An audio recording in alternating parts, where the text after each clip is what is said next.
Hi, everyone. I'm Joe, business broker here in Nashville, and I'm here with Rudy. Hello.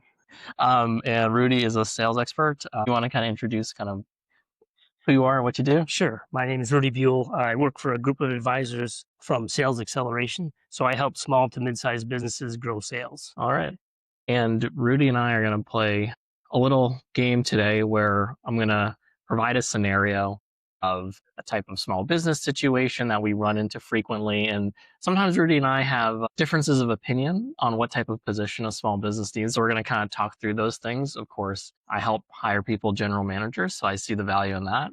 And Rudy helps with all sort of sales questions. With sometimes in conversations, like it's not sure, like, do you need more operational help or sales help? And then what's the right type of person to bring in? So I've got some situations, scenarios, and then we're going to write down what position we think they need to hire.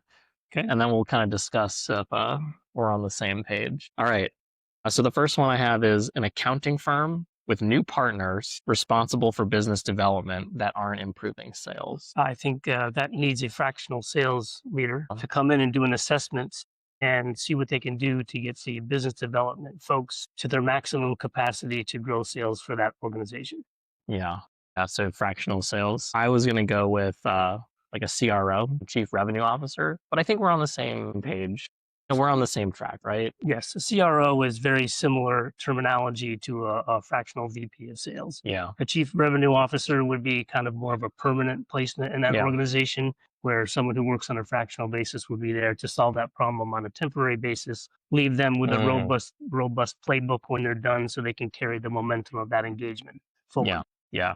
And we see that with these types of consulting type clients or businesses where the people who become partners responsible for business development, previously they were just doing accounting work or handling the client engagements. But now how do you teach them to be business developers and revenue generators? Yeah, and it's important with companies like that because that may not be their core competency is to grow Exactly. sales. They got an accounting degree, they've been doing accounting engagements, but sales part of it and the sales leadership part of it just may not be the strength of the leadership team. Yeah.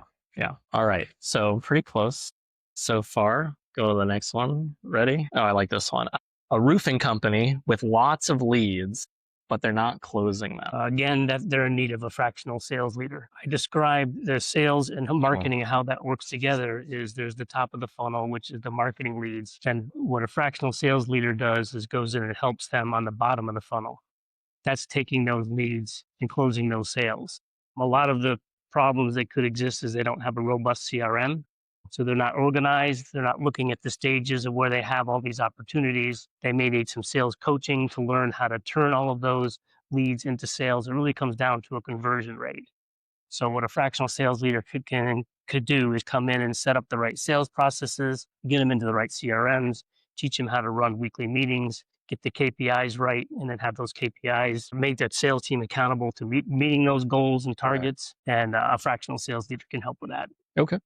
So I wrote down sales director / general manager. So for me in a roofing business, what I'm seeing is that I totally agree with you. Like probably needs a CRM, probably needs that tracking, probably needs that training. So oftentimes like someone who's doing fractional sales leader, sales director to kind of maybe organize the sales associates that are currently working right for the business owner. Where sometimes I do see the need for a general manager is if there's already like a 3-person, depending on the size, 3-person sales team, a bit of a sales leader.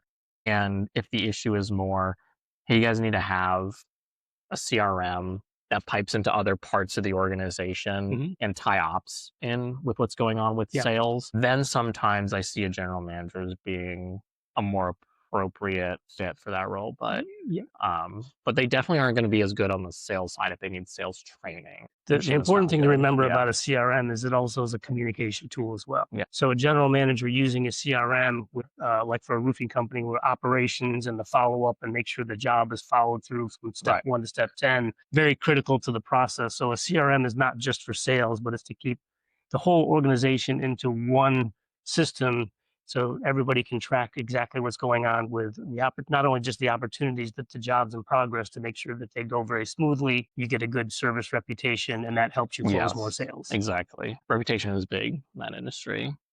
Okay, next. An IT company where the sales team knows tech, but they're not communicating well with potential customers.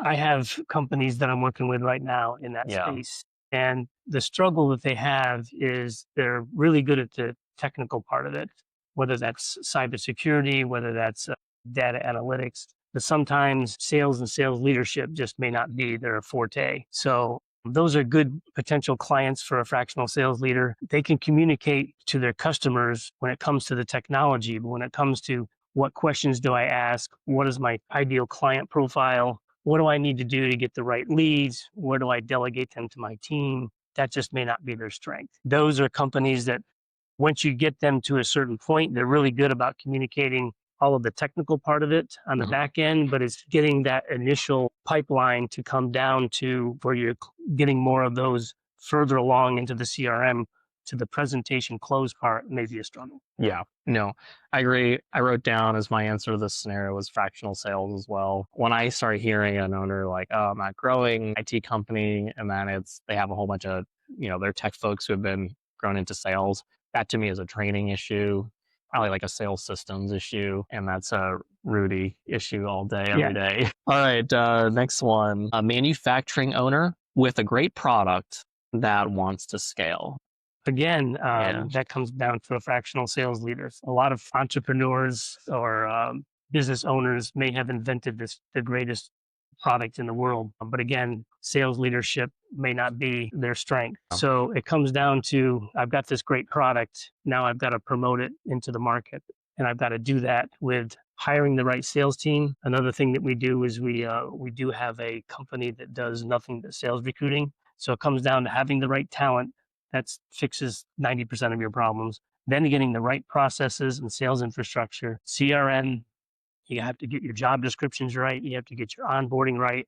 You have to have all these processes in place so that when you marry that great product now with a great sales team, you're ready to scale. That's the key to something that you've invented. You want to take it to market. You really need to get that whole process and infrastructure on the sales side set up so you're ready to scale when you're ready to go to market with it. See, I actually wrote general manager for this one. I think you do need a strong sales team. You need those systems. You need all those processes in place and the right people. I think in manufacturing, there's so much complexity in the organization that links to not just the operating of the machines and the labor, but to engineering, there's almost like in this manager position, a bit of like marketing understanding as well of like, who am I trying to sell to? And then how does that operationally fit back into what I'm doing to scale? Do I need the right facility and machines? And so that component, those components to me, I feel in manufacturing sometimes need a general manager. But I will say that manager is also going to have like one of their responsibilities if I was like looking for someone is like, hey, you need to know when to hire and contract out the sales component because I think scaling in a manufacturing environment is so complex that I would worry for that client.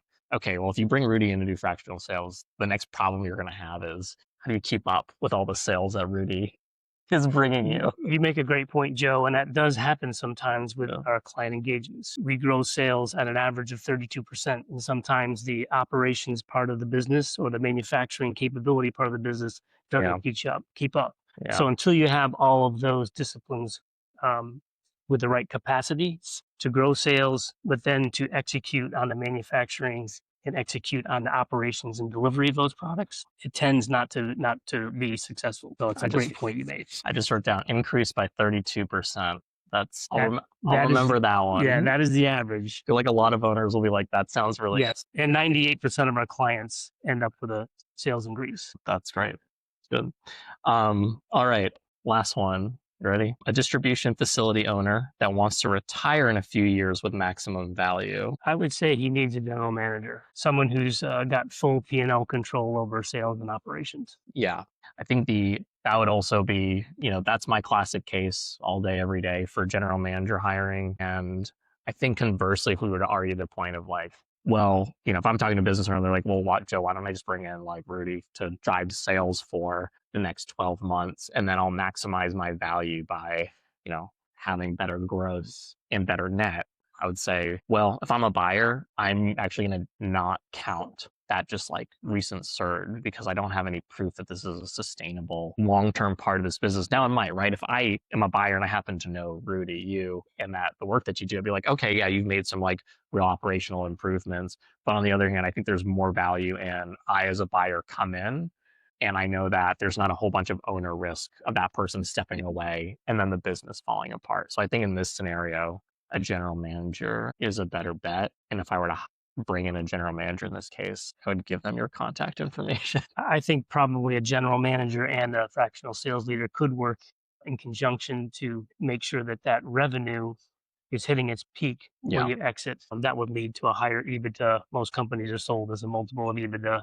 So that all kind of Yeah. plays into the same conversation. But if I'm looking at it from the buyer's perspective, I would want to make sure that all parts of the operations are running up to capacity and flowing very seamlessly, and having just one discipline taken care of probably wouldn't make me feel as comfortable as having a strong general manager who's in charge of sales and operations Absolutely. and has every part of the organization or company running very smoothly. Absolutely. Rudy, well, I appreciate your time. Kind of walking through maybe our differences of opinion, oftentimes similar opinions on who the right fit is to kind of help manage a small business, grow sales in a small business. Any closing thoughts? How can people reach you? Words of advice before we go?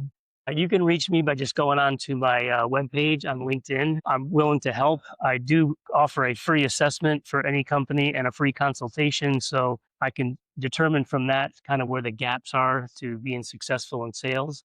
And from there, I can work up a scope of work and then work for you as long as it takes to get everything turned around. And I look forward to getting more clients that I'm working with in the future. Absolutely. Thanks.